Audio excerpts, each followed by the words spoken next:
आप उसके ऊपर दहशतगर्दी का मुकदमा कर देते हैं। और आज जो हुआ कि पाकिस्तान टेलीविज़न ने किस तरह से एक हेट स्पीच को बराह रास्त नशर किया गया, ये सवाल है और इसको भी हम उठा रहे हैं सेनेट में, हम इसको भी कमेटी में उठा रहे हैं। हम पूछना चाहते हैं कि नेशनल एक्शन प्लान में क्या था?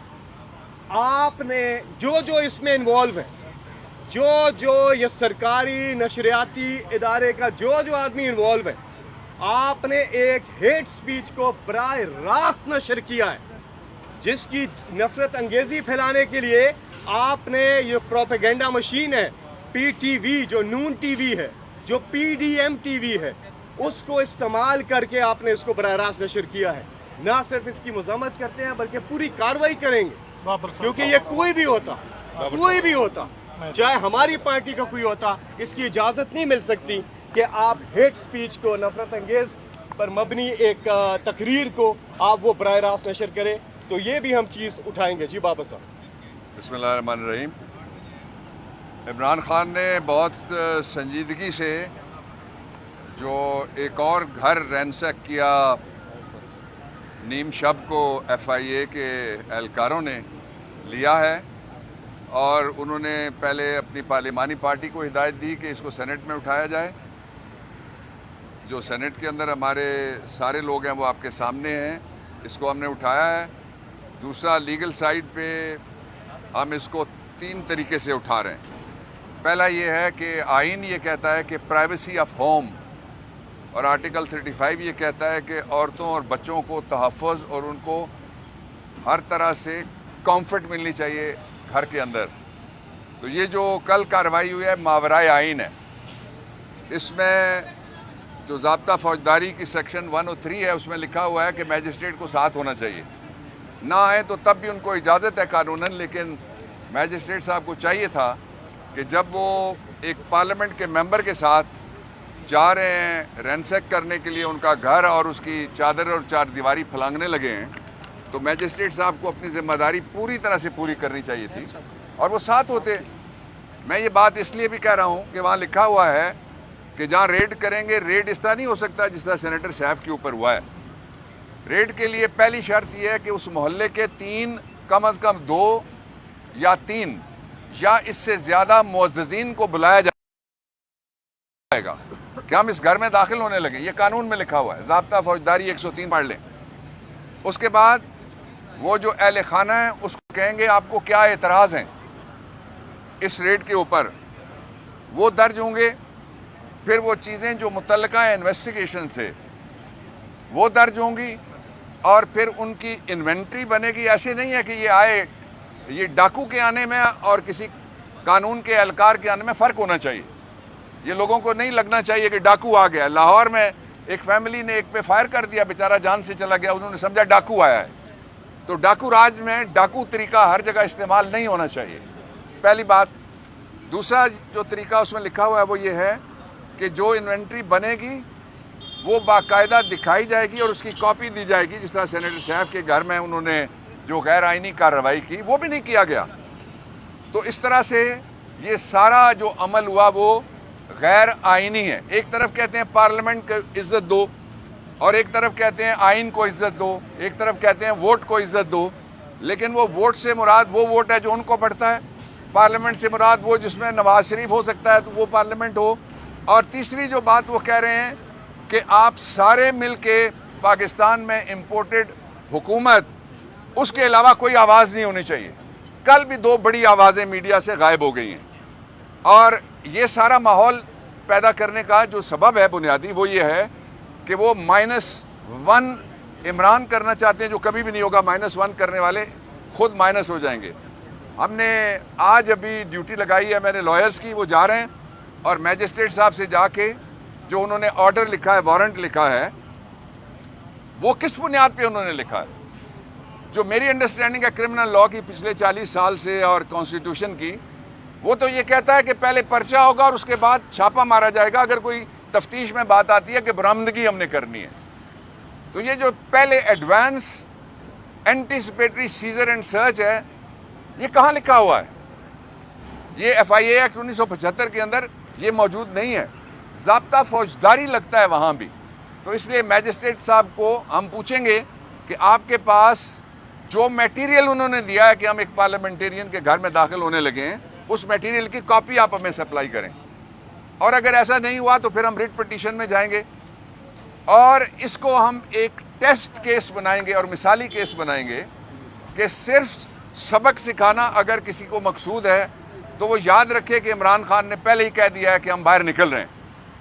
अब अगर सड़क पे हम जाते हैं और सड़क पे हम अकेले नहीं जाएंगे, हर वो घर जिसमें बल्ब जलता है, हर वो घर जिसमें रोटियां पकती हैं, हर वो घर जिसमें पंखा चलता है, वो सारे के सारे सड़क पे होंगे।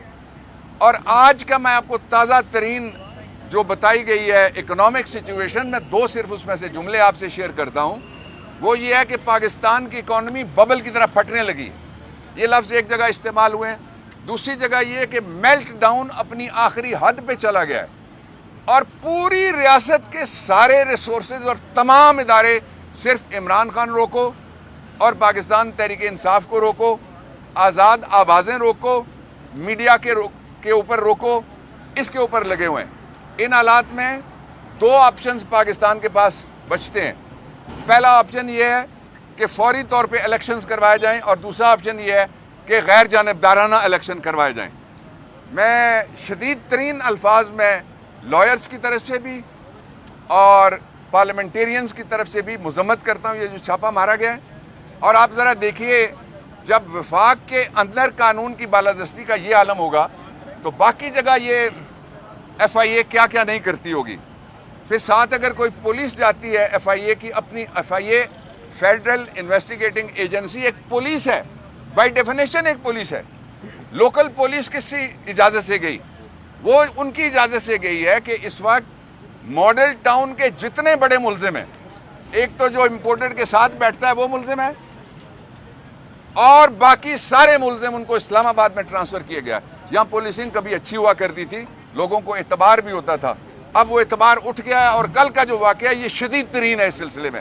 आखिरी बात मैं ये कहना चाहता हूँ कि ये जो कवानीन हैं, इन कवानीन को या तो हुकूमत ऐलान करे कि ये सारे के सारे कवानीन हम एक जॉइंट सेशन बुलाते हैं, इनको हम ख़त्म कर देते हैं, मुल्क सरजमीन बेआइन कर दें आप, फिर तो ये चल सकता है। और अगर नहीं तो मैं अभी अपनी असल जो मरकज़ है हमारी ताकत का, वकला का, वो है बार एंड बेंच। मैं तो ये मुतालबा करूँगा चीफ जस्टिस साहब से कि इस बात का भी यहाँ पे नोटिस होता रहा इससे पहले कि किसने क्या तकरीर की, कहाँ की, कैसे की, इसका भी नोटिस होना चाहिए कि पार्लियामेंट जिसकी तकरीर करने वालों को भी तहफ़्फ़ुज़ मिलता है, जिस तरह से अदलिया को तहफ़्फ़ुज़ मिलता है आइन में और फ़ौज को तहफ़्फ़ुज़ मिलता है आइन में, पार्लियामेंट के लोग जब बोलते हैं प्रेसिडेंट्स ऑफ द पार्लियामेंट में तो उनको भी तहफ़्फ़ुज़ मिलता है। लेकिन क्या पुलिस पार्लियामेंट से हावी है? ये टेस्ट केस है। मुझे उम्मीद है कि चेयरमैन सेनेट भी he will put his foot down. ये कोई बिजनेस एज यूजुअल नहीं है, ये कोई मामूल की कार्रवाई नहीं है। और इस पे वो पार्टियां जो PDM का हिस्सा नहीं है, मैं उनसे भी दरख्वास्त करता हूं कि आप भी इस पे बोलें और साथ दें अपने पीयर का, साथ दें फेडरेशन ऑफ पाकिस्तान के इस मेंबर का। जी, अपने बड़े भाई डॉक्टर बाबर अवान से जी, आपके कारकुनों की जो गिरफ्तारी है चाहे वो काबिल मुजम्मत है, लेकिन आपकी दौरी हुकूमत में हम सहाफ़ियों ने एक बदतरीन हाल देखा।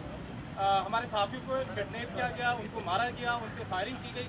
तो क्या आप समझते हैं नौकरियों से निकाला गया? नौकरी से क्या वो काबिल मुजम्मत थी? दूसरा सवाल मेरा आजम स्वाति साहब से, आजम स्वाति साहब ने हैंडलर की बात की, तो क्या आप समझते हैं कि ये चापे जो है ये शहबाज शरीफ की हुकूमत कर रही है या हैंडलर का मतलब जनरल बाजवा साहब और उसकी टीम है? देखें, बुनियादी तौर पर हैंडलर वही है, सारी दुनिया जानती है। अगर आप नावाकिफ़ हैं तो मैं उसका क्या बयान कर सकता हूँ। हैंडलर वही है जो जानते थे कि शहबाज शरीफ जरदारी क्रिमिनल हैं और उन क्रिमिनल को जो है मसनद पे बिठाया गया। ये आप और मैं नहीं कर सकते, वो है हैंडलर। उनको भी ये ख्याल करना चाहिए कि मुल्क पाकिस्तान तबाही की तरफ जा रहा है। सैलाब की हालत को आप ज़रा देख लें और उसके बाद मईशत को देख लें, किस समझ जा रहा है मुल्क को।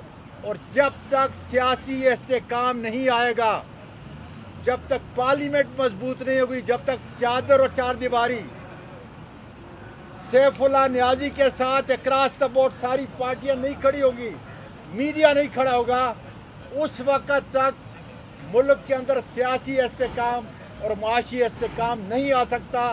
ये हैंडलर को देखना चाहिए। जी डॉक्टर बाबर रवान, आपसे एक मासूम सा सवाल है। इस वक्त ये बात तकवीयत पकड़ रही है, बल्कि खदशात तकवीयत पकड़ रहे हैं कि खुदा न खास्ता आपके कप्तान किसी अहम एजेंडे पे काम कर रहे हैं कि श्रीलंका की धमकी दी जा रही है, मुल्क तबाह और बर्बाद है और आप लोग सड़कों पे निकलने का नाम ले रहे हैं। क्या वाकई कोई ऐसा अमल किया जा रहा है कि इस मुल्क को श्रीलंका बना दिया जाए? लाला, वो तो हो चुका है ना। 4 महीने में श्रीलंका से हम आगे निकल गए। श्रीलंका में प्राइसेस ये नहीं है जो यहाँ हैं, नंबर 1। श्रीलंका में गिरफ्तारियाँ इस तरह से नहीं है जो यहाँ हैं। श्रीलंका में उन्होंने सबसे बड़े इक़्तिदार के मरकज़ पे अवाम चढ़ के दौड़ गए। उसके दरमियान अगर कोई रुकावट है, PTI है, इमरान खान है, हमारा जमहूरी एजेंडा है। तीसरी बात ये कि जो कुछ कल सेनेटर साहब के साथ हुआ, श्रीलंका में तो किसी जगह नहीं हुआ।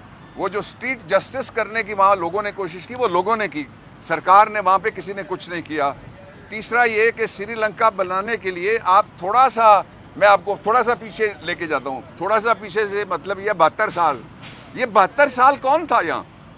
ये मौलाना साहब के अब्बा जी थे कि नहीं थे? बाकियों के दादाजी थे या नहीं थे? इनके अब्बा जी, इनके दादाजी, इनके बेटा जी, इनकी बेटी जी, इनके बहनोई जी, इनकी साली जी, इनके साला जी, और उनके समधी जी और समधियों के भी समधी जी इस सारे निज़ाम का हिस्सा थे ना। तो ये सवाल आपका लाला बिल्कुल ठीक है कि इन ये जो चोरों और डाकुओं ने मुल्क को श्रीलंका की तरह बनाने की कोशिश की है, उसको ख़त्म करने का क्या तरीका है? एक तरीका ये है कि हम जो उसको कहते हैं अल्टीमेट सॉवरन, आईनी इंटरप्रिटेशन की ज़ुबान में, कि आखिरी जो मालिक और मुख्तार है मुल्क का वो आम आदमी है जिसने वोट देना है। आपका भी एक वोट है, यहाँ जो खड़े हैं उनका भी एक वोट है। आखिरी हाल ये है कि फौरी तौर पे इलेक्शन कराएं। जब ये महंगाई मार्च यहाँ लेके आए थे जिसमें से कांपती टांगें निकली थी, उस मार्च में ये सारे कहते थे कि इलेक्शन के अलावा कोई इलाज नहीं है। क्यों भाग रहे हैं? 2 वजह मैं आपको बता देता हूँ। पहली वजह ये है कि हमारी 2 सीटें जहाँ पे उन्होंने पंजाब में अपने लोग जितवाए, वो 24 घंटे गिनती करने के बाद कहा 49 सीटें हमने वोटें ज़्यादा ले ली हैं, धांधली हुई। अब जो 9 जगह इलेक्शन हो रहे थे, इमरान खान इलेक्शन लड़ रहे हैं, उससे कौन भागा है? भागने वाले कह रहे हैं हमें इलेक्शन मुलतवी करने का दुख हुआ है। मुझे किसी ने पूछा, उन्होंने कहा कि मैं कल पेशावर में था, पेशावर हाई कोर्ट में किसी केस में गया हुआ था, वहाँ मुझे सहाफ़ियों ने पूछा, उन्होंने कहा कि एक पार्टी ऐसी है जो कहती है कि जी हम रिट पिटीशन करेंगे कि फ़ौरन इलेक्शन कराया जाए। मैंने कहा वो पार्टी अपोजिशन में, कहते हैं नहीं PDM में है। तो मैंने कहा वज़ीर उसका है, कहते हैं वज़ीर उसके 2 हैं। तो मैंने कहा ये फैसला ही काबीना का है, या वो शर्म करें या फ्रॉड छोड़ दें लोगों के साथ करना। सर, जब से आप लोग अपोजिशन में हैं, एक तासुर जा रहा है कि आप फ्रेंडली अपोजिशन खेल रहे हैं, क्योंकि जितनी भी अहम कमेटी है, चाहे इंसानी हुकूक की हो, चाहे वजारत दाखिला से मुतल्लिक हो या इत्तलात से मुतल्लिक हो, ये कमेटियाँ भी आपकी है, लेकिन आपके मसाइल प्रेस कॉन्फ्रेंसेस में ज़्यादा नज़र आते हैं, कमेटियों में उस तरह का वर्कआउट जो है वो नज़र नहीं आता। इस पर कमेटी देखें, ये एक और मिसाल है उस मीडिया ब्लैकआउट की जिसका हम यहाँ बार बार जिक्र कर रहे हैं। यहाँ से जो काम होता है वो मीडिया में उसको रोका जाता है, वो वहाँ पर नज़र नहीं आता। आप देखें, आज ये वाक़या हुआ, सुबह मीटिंग कॉल होगी। और नंबर 2 मैं आपको बताऊँ, हम इस चीज़ का हमने सख्ती से नोटिस लिया है कि बारहा बुलाने के बावजूद मिनिस्टर भी भागते हैं इन कमेटियों से और अफसरान भी भागते हैं इन कमेटियों से, इसलिए कि वो पार्लियामेंटेरियंस का सामना करने से कतराते हैं, वो पार्लियामेंटेरियंस का सामना करने से घबराते हैं। और वो इसलिए घबराते हैं कि उनके पास जवाब नहीं है। सवाल सीधा है, सवाल आईनी है, सवाल कानूनी है, मगर जो काम हो रहा है इस वक्त ब्यूरोक्रेसी के ज़रिए और ये जो सियासी इशराफिया हम पर मुसल्लत है, वो सारा गैर कानूनी और गैर आईनी है। मगर ये जंग जारी है। हम फ्लोर ऑफ द हाउस पर भी, हम कमेटीज़ में भी, हम सड़क पर भी